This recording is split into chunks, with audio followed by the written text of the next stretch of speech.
this is Andrew from SLR Magic, and I'd like to talk about a very interesting camera today.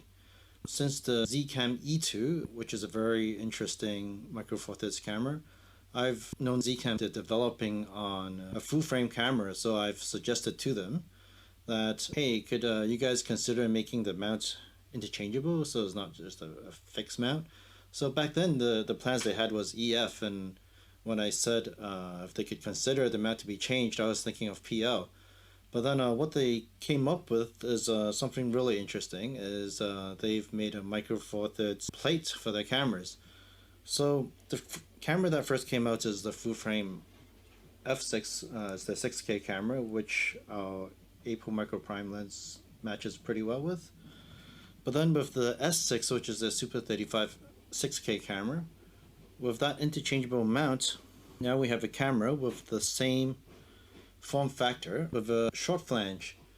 And now you have a short flange camera where you could have a potential for a very compact cinema camera. But the micro four thirds system was designed for micro four thirds coverage and not for the Super 35.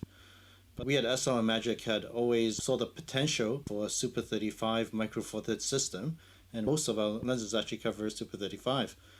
So I think the first camera that came up with this idea was the LS300 from JVC. So it's a very interesting concept that they introduced this idea, and the S6 with this very attractive price point makes it a reality. So the two cameras here, you can see that to achieve that full frame 50 equivalent, this is what you have here.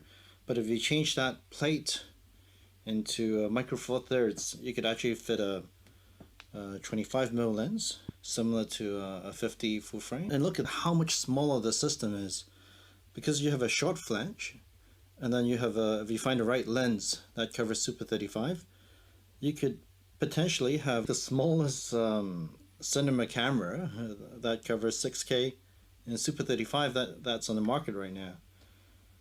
So I'm really excited what there is to come. We have several lenses in the range that's already prepared for this.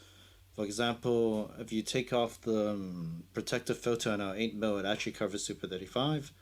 We have our 12 2.8 that covers Super 35, our 25 and 50mm lens all cover Super 35. We have two more focal lengths that I can't announce yet, which I almost leaked out, that covers Super 35 too. So, well, there you have it. I'm really looking forward to what there is to come, what people could create with this.